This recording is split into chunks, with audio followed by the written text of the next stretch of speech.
نحمدہ و نصلی علی رسولہ الکریم اما بعد الحمدللہ ہمارے 11 پاروں کا خلاصہ مکمل ہو چکا اور آج ہمارے 12ویں پارے کا خلاصہ ہے۔ اس پارے کی بالکل ابتدا میں مخلوقات کی معیشت کے مسئلے کو حل بتلایا اس کا، اور وہ یہ ہے کہ مخلوقات جتنی بھی ہے ان تمام کے رزق کی ذمہ داری اللہ نے خود لی ہے، اور اللہ تعالیٰ ان تمام مخلوق کے عارضی اور مستقل ٹھکانے کو بھی جانتا ہے۔ اور پھر مزید آگے یہ بتایا کہ آسمان و زمین کو اللہ نے 6 دن میں پیدا فرمایا، اور اس کے بعد اس زمین پر انسان کو بسایا۔ آگے ایک اور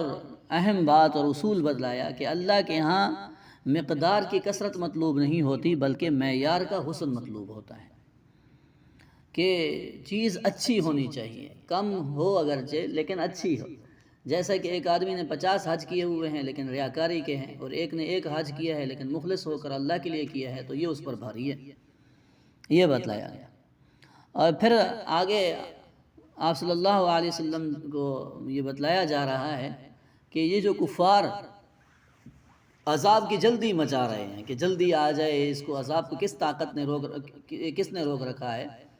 تو آپ ان کو بتا دیجئے کہ عذاب کی جلدی مت مچاؤ۔ جب عذاب آ جائے گا تم پر تو تم میں سے کوئی اس کو روکنے کی استطاعت اور طاقت بھی نہیں رکھے گا، تم روک بھی نہیں سکو گے اس کو، اس لیے اس عذاب کی جلدی مت مچاؤ۔ اور پھر آگے قرآن کریم کے سچ ہونے کی دلیل کو بیان کیا کہ جو وہ اعتراض کرتے تھے کہ یہ قرآن کلام اللہ نہیں ہے، تو بلکہ آپ صلی اللہ علیہ وسلم نے خود اس کو گھڑ لیا ہے، تو ان کو کہا گیا کہ اس طرح کی پھر چند صورتیں تو لے کر آؤ، اللہ کے سوا جس کو ملا سکتے ہو ملا لو، اور اس طرح کی چند صورتیں بنا کر دکھا دو۔ اور پھر جو قرآن کے تقاضوں پر عمل کر رہا ہے اسے بینا قرار دیا، اور جو نہیں عمل کر رہا اس کو نابینا قرار دیا، گویا کہ وہ اپنی بصارت کے تقاضوں کو پورا ہی نہیں کر رہا، دیکھ بھی رہا ہے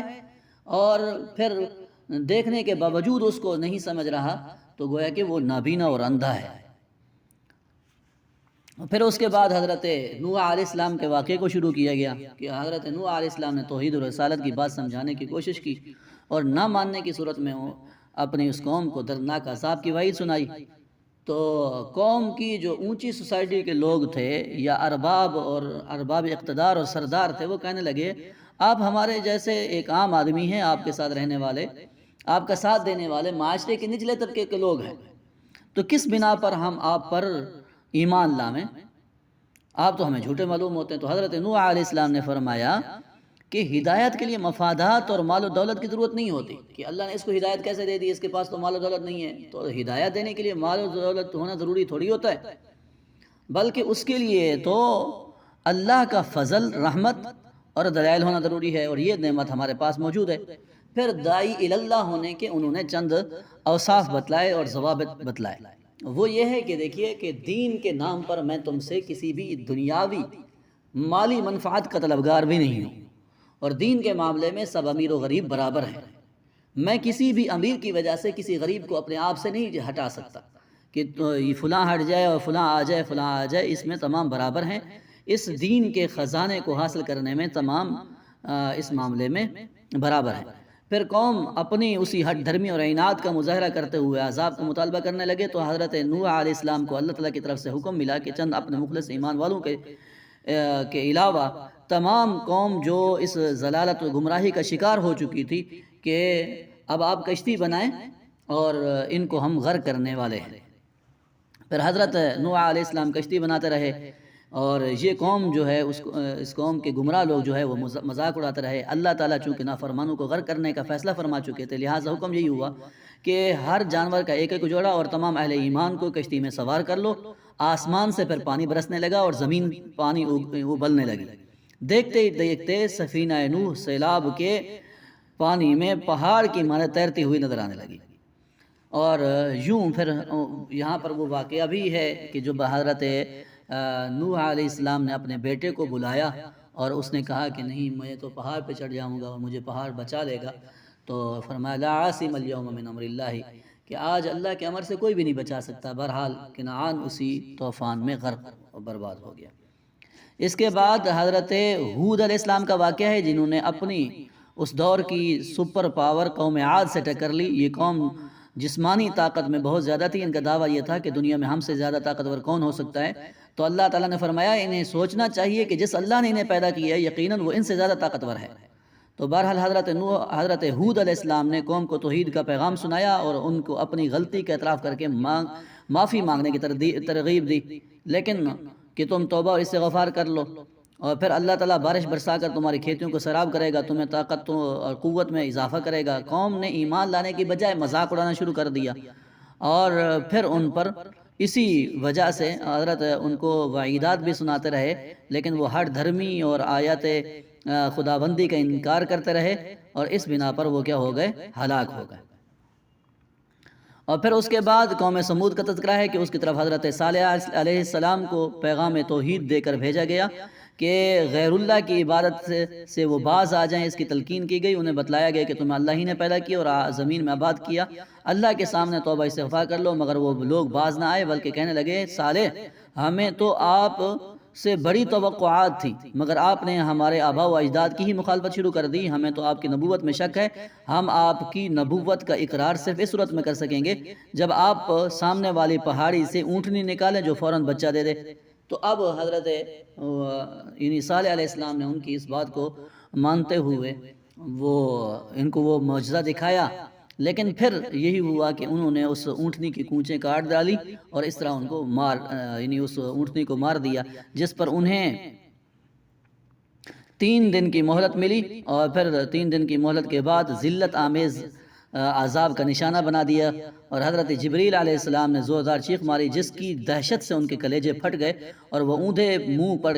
پڑے رہ گئے اور ختم ہو گئے، یوں ان کا نام و نشان ختم ہو گیا. اس کے بعد حضرت ابراہیم اور حضرت لوط علیہ السلام کا تذکرہ ہے کہ ہمارے فرشتے قاصد بن کر انسانی شکل میں حضرت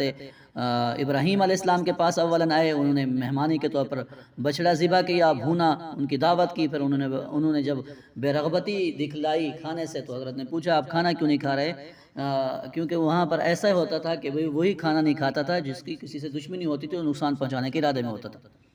لیکن پھر انہوں نے فرشتوں نے بتایا کہ ہم تو فرشتے ہیں اور ہم لوط علیہ السلام کی قوم کے لیے عذاب کے حکم لے کر آئے ہیں. ہم راستے میں آپ کو اولاد کی خوشخبری دینے آئے ہیں اور اللہ آپ کو اسحاق نامی بیٹا اور یعقوب نامی پوتا دے گا. آپ کی بیوی وہیں کھڑی ہوئی بات سن رہی تھی اور عورتوں کے انداز گفتگو میں اپنے چہرے پر وہ یعنی وہی آثار لاتے ہوئے انہوں نے کہا یہ کیسے ہو سکتا ہے کہ میں خود بانجھ ہوں اور میرا شوہر بھی بڑھاپے کی آخری عمر کو پہنچ چکا ہے. تو انہوں نے کہا یہ تعجب والی بات نہیں ہے، اللہ تعالیٰ کے ہاں یہ کوئی مشکل نہیں ہے، اللہ تعالیٰ اس چیز کو کرنے پر قادر ہے. بہرحال جب حضرت ابراہیم علیہ السلام نے اس کا سنا کہ وہ وہاں یعنی حضرت لوط علیہ السلام کی بستی کی طرف جا رہے ہیں تو حضرت ابراہیم علیہ السلام نے اپنے اس بھتیجے کی یعنی حضرت لوط علیہ السلام کی سفارش کی کہ وہ تو وہاں پر وہ بھی رہتے ہیں. تو انہوں نے کہا کہ نہیں ان کو ہم محفوظ کر لیں گے، ان کو بچائیں گے. اس بستی کے ہلاکت کا ہم فیصلہ لے کر آئے ہوئے ہیں. تو یوں پھر وہ ہوا، وہاں پر پھر پتھر برسائے گئے. پتھروں کی بارش اس سے پہلے حضرت لوط علیہ السلام کو اپنے ماننے والوں کے ساتھ وہاں سے چلے جانے کا حکم دیا گیا. اور ان کی بیوی پھر جو تھی وہ چونکہ مجرم قوم کے ساتھ شریک تھیں تو اس لیے وہ نہ بچ سکیں، وہ عذاب ہی کا شکار ہو گئی. اس کے بعد حضرت شعیب علیہ السلام کا تذکرہ ہے جو قوم مدین کی طرف بھیجے گئے اور پھر نہ ماننے کے وجہ سے ان کی ہلاکت کا بھی تذکرہ ہے. اس کے بعد حضرت موسیٰ علیہ السلام اور فرعون کے واقعے کا اختصار کے ساتھ تذکرہ ہے اور پھر جنت و جہنم کا تذکرہ اور آخر میں دعوت اللہ کا کام کرنے والوں کے لیے کچھ سنہری اصول بتلائے گئے. وہ یہ ہے کہ ایک تو استقامت کا مظاہرہ کرنا چاہیے، نمبر 2 حدود کی پابندی کرنی چاہیے، ظالموں کی حمایت سے دستکشی ہونی چاہیے یعنی ظالموں کی کوئی تعاون مدد نہیں ہونا چاہیے، اور نمبر 4 صبح و شام عبادت میں مشغول ہونا چاہیے، اور نمبر 5 صبر کا دامن نہیں چھوڑنا چاہیے. یعنی یہ ہے دعوت اللہ کا کام کرنے والوں کے لیے 5 اصول جو اس صورت کے آخر میں آئے. اس کے بعد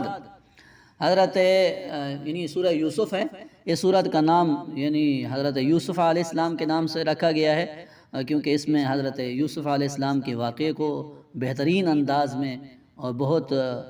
تفصیل کے ساتھ بیان کیا گیا ہے. اس میں انسانی زندگی کے ہر پہلو کو اجاگر کیا گیا، اپنوں کے مظالم اور اس کے مقابلے میں اللہ کی مدد کا منظر دکھا کر آپ صلی اللہ علیہ وسلم کو تسلی دی گئی کہ اپنی قوم کے مظالم کے مقابلے میں اللہ کی نصرت اور بشارت کی نصرت خداوندی کی آپ کو بشارت سنائی جا رہی ہے۔ اور پھر حضرت یوسف علیہ السلام کے خواب کا تذکرہ ہے کہ انہوں نے 11 ستارے اور چاند اور سورج کو اپنے سامنے سجدہ کرتے ہوئے دیکھا، جس کی تعبیر واضح تھی۔ اس کے بعد یعنی اس خواب کے بعد بھائیوں نے حسد شروع کیا اور حضرت یوسف علیہ السلام کے قتل کا پروگرام بنایا اور والد کو راضی کیا، اور ان کو لے کر وہ کسی جنگل اور بیابان میں چلے گئے اور وہاں پر انہیں کنویں میں ڈال دیا، اور وہاں قافلہ لے کر مصر پہنچا، اور مصر کے عزیز مصر نے آپ کو خرید لیا، اور یوں آپ کو عزیز مصر کے گھر تک اللہ نے وَكَذَلِكَ مَكَّنَّا لِيُوسُف کہ ہم نے اسی طرح یوسف علیہ السلام کو ٹھکانہ دیا۔ اور وہاں پر عزیز مصر کی بیوی نے ارادہ کیا یعنی برائی کا، اور اس سے بھی حضرت یوسف علیہ السلام کو بچا لیا گیا، اور آپ کی گواہی، آپ کی پاکدامنی کی گواہی وہاں اس خاندان کے ایک بچے سے دلوائی گئی، اور یوں آپ باعزت بری ہوئے۔ اور پھر اس عورت نے یعنی اس عزیز مصر کی بیوی نے دیگر عورتوں کے سامنے بھی آپ کو لائی، اور حسن یوسف کو دیکھ کر وہ مبہوت ہو گئیں اور پھلوں کو کاٹنے کی بجائے اپنے ہاتھوں کو کاٹ بیٹھی۔ پھر حضرت یوسف علیہ السلام نے جیل میں بھی تبلیغ و تعلیم کے فریضے سے غافل نہ رہے، اور وہاں پر بھی انہوں نے اپنی اس تعلیم و تبلیغ کو جاری رکھا۔ 2 قیدیوں کو وہ واقعہ پیش آیا کہ دونوں نے اپنے یعنی خواب بیان کی حضرت یوسف علیہ السلام سے، تو انہوں نے جیسے ہی بتلایا تھا من نوعان وہی حق اور سچ ہوا کہ ایک قیدی قتل ہو گیا اور دوسرا رہا ہو کر بادشاہ کا خادم جا بنا۔ اور پھر جب بادشاہ نے خواب دیکھا کہ 7 دبلی گائیں جو ہیں وہ 7 موٹی گایوں کو کھا رہی ہیں، اور اسی طرح 7 خشک بالیاں ہیں اور 7 تر و تازہ بالیاں، تو یہ والا خواب بھی جب وہاں کے بیٹھے ہوئوں کو معلوم نہیں ہو رہی تھی اس کی تعبیر، تو وہ جو آزاد ہوا تھا اس نے بادشاہ کو بتایا کہ بھئی ایک جیل کے اندر ایک یوسف نامی ہے آدمی، وہ اس کی تعبیر صحیح بتلا سکتا ہے، آپ مجھے وہاں تک جانے دیں۔ تو انہوں نے رسائی دی، تو حضرت یوسف علیہ السلام نے نہ صرف تعبیر بتلائی بلکہ اس کا حل بھی بتلایا۔ اسے یہ تعبیر اچھی لگی، اور اس نے یعنی اس وقت کے بادشاہ نے پھر آپ کو بلایا